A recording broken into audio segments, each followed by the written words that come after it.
Às vezes, não é uma notícia que dói, é o que ela revela. Não estamos falando apenas de um fato isolado, de algo que aconteceu em uma cidade distante, ou de um parágrafo perdido em um portal de notícias. Estamos falando de algo que rasga o véu da nossa normalidade e nos obriga a encarar o que há de mais sombrio no coração humano. O caso do cachorro Orelha não feriu o país apenas por aquilo que foi feito com ele fisicamente. A dor que sentimos, essa revolta que queima no peito, acontece porque esse caso escancarou algo que muitos preferem ignorar. A crueldade não acontece apenas em lugares escuros e escondidos. Ela acontece perto. Ela acontece à luz do dia. Ela acontece com risos, com indiferença e, o que é pior, com uma terrível sensação de impunidade. Perceber que a maldade pode ser tão gratuita contra um ser que só conhecia a confiança nos machuca profundamente. Estamos falando de um animal indefeso, um ser que não tinha voz para gritar por socorro, que não tinha mãos para se defender e que, acima de tudo, não conhecia a maldade humana. O Orelha se aproximava porque confiava. Ele abanava o rabo porque acreditava na bondade. E quando alguém quebra esse pacto sagrado de confiança entre o ser humano e a criação, algo dentro de nós grita por justiça. Mas que justiça é essa? Como devemos reagir quando o mundo parece perder a sensibilidade? Hoje, neste vídeo do canal Descanso em Deus, não estamos aqui para repetir a violência. Não estamos aqui para dar palanque ao ódio ou para alimentar o desejo de vingança desenfreada. Estamos aqui para algo muito mais difícil, porém muito mais necessário: refletir, entender e buscar direção naquilo que permanece verdadeiro quando todas as instituições humanas parecem falhar. Vamos olhar para a palavra de Deus. Vamos entender o que o Criador pensa sobre a crueldade contra os indefesos. Orelha não era um símbolo. Ele não era um debate abstrato em uma rede social. Ele era um cachorro real. Tinha nome, tinha uma rotina, tinha uma vida que, embora simples aos olhos de alguns, era plena em sua existência. Ele ocupava um espaço no mundo. Histórias como a dele nos machucam tanto porque funcionam como um espelho. Elas nos mostram o quanto o coração humano pode se afastar da compaixão original que Deus planejou. A crueldade, você sabe, nunca começa grande. Ela não nasce como um monstro gigante. Ela começa pequena. Ela começa quando alguém perde a capacidade de sentir a dor do outro. Quando a vida do outro, seja um animal ou um ser humano, deixa de ter valor e passa a ser tratada como um objeto. Quando o sofrimento alheio vira diversão ou uma demonstração perversa de poder. Mas eu quero te dizer uma coisa: para Deus, isso nunca foi e nunca será aceitável. A Bíblia é muito clara sobre o caráter de quem maltrata a criação. Em Provérbios, capítulo 12, versículo 10, lemos algo que deveria ser gravado no coração de cada sociedade. O justo cuida bem dos seus animais, mas até os atos de bondade dos ímpios são cruéis. Note que a Bíblia não faz uma distinção superficial. Ela não diz que é legal cuidar dos animais. Ela afirma que a forma como você trata um animal define se você é justo ou se você é ímpio. O texto sagrado liga diretamente a saúde espiritual de uma pessoa ao modo como ela lida com seres que não podem lhe oferecer nada em troca. A compaixão não é um acessório da fé, ela é o alicerce. Se alguém diz que ama a Deus, que é o Criador, mas despreza ou fere a criatura, há uma desconexão profunda nessa alma. A bondade do ímpio é cruel porque, mesmo quando ele tenta parecer bom, sua motivação é egoísta, baseada no controle e no domínio perverso. Talvez você esteja se perguntando: onde estava Deus naquele momento? Por que ele permitiu que um ser tão puro sofresse tanto? Essa é a pergunta que ecoa nos salmos de lamento. É a pergunta que aflige quem tem sede de justiça. E a resposta, embora nem sempre alivie a nossa dor imediata, traz um consolo eterno. O evangelista Mateus registrou uma fala de Jesus que muda completamente a nossa perspectiva sobre o valor da vida. No capítulo 10, verso 29, ele diz: Não se vendem 2 pardais por uma moedinha. Ainda assim, nenhum deles cai no chão sem o consentimento do Pai. Pense nisso por um instante. Naquela época, os pardais eram as aves mais baratas, vendidas por quase nada no mercado. Eram considerados descartáveis. Mas Jesus diz que até a queda de um único pardal é registrada no céu. O consentimento aqui não significa que Deus se agrada da dor, mas que nada, absolutamente nada, acontece fora do seu olhar e da sua soberania. Se Deus vê o pequeno pardal na imensidão do céu, Ele viu a orelha. Ele viu cada segundo de medo. Ele sentiu cada fibra de dor. Ele ouviu o silêncio daquele animal no momento em que a maldade humana se manifestou. Nada escapa aos olhos daquele que tudo sonda. Às vezes, temos a impressão de que, por ser apenas um animal, o céu não se importa. Mas a Bíblia desmente isso desde o primeiro capítulo de Gênesis. No capítulo 1, versículo 26, Deus entrega ao homem o domínio sobre a terra. Aqui, precisamos de uma correção urgente em nosso entendimento. Domínio, no dicionário de Deus, nunca significou abuso.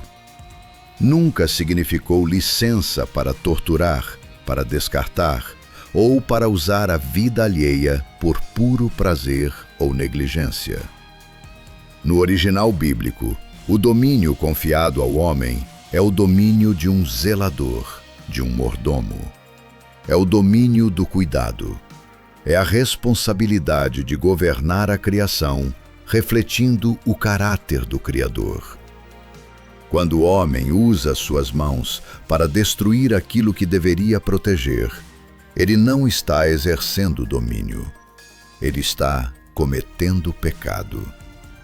Ele está traindo a confiança do próprio Deus. Diante de casos assim, sentimentos difíceis nos atropelam. Raiva, tristeza profunda, uma indignação que chega a tirar o sono.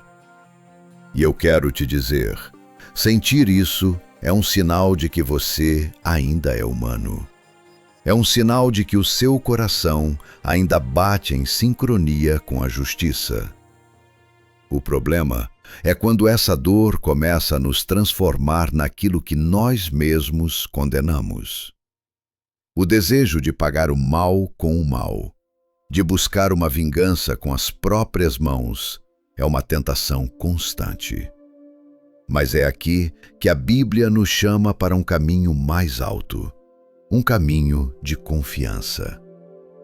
O apóstolo Paulo, escrevendo aos Romanos, no capítulo 12, verso 19, nos dá a âncora para os dias de revolta. Não vos vingueis a vós mesmos, amados, mas dai lugar à ira, porque está escrito: minha é a vingança, eu retribuirei, diz o Senhor. Entenda bem, isso não é passar pano para a crueldade. Não é dizer que não tem problema. Pelo contrário, quando Deus diz, minha é a vingança, Ele está assumindo a responsabilidade de fazer o acerto de contas final. Ele está dizendo, eu vi. Eu sei quem causou a dor.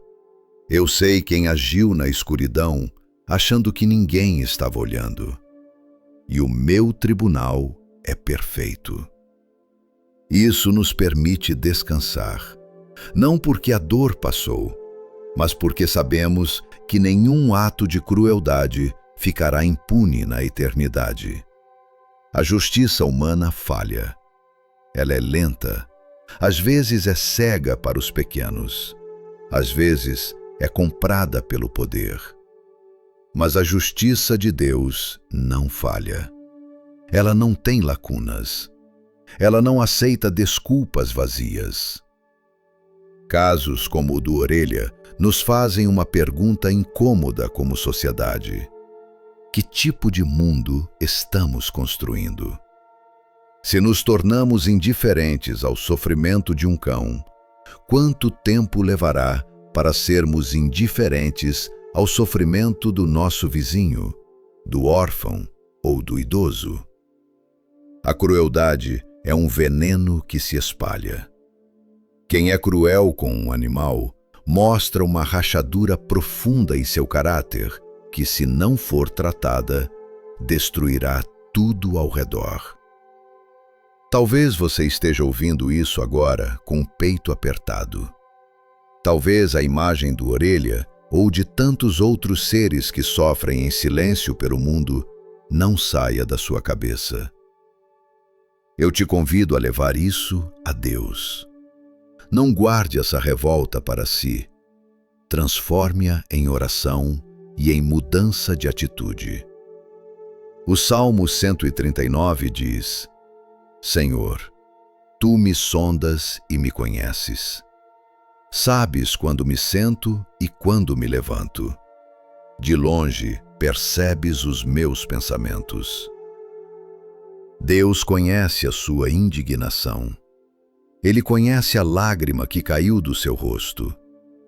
Nada do que você sente passa despercebido por Ele.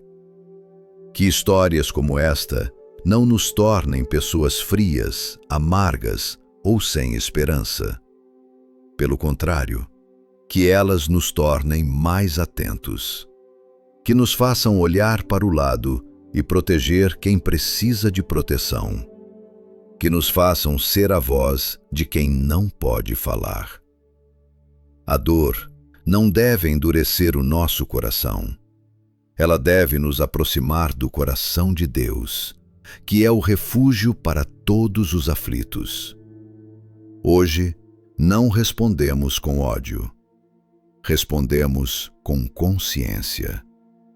Não escolhemos a indiferença, escolhemos o cuidado. Onde o homem falha em ser humano, que nós possamos refletir a imagem e semelhança do Criador. A justiça dos homens pode demorar, mas a justiça daquele que fez o céu, a terra e cada ser vivo que neles habita, essa é infalível.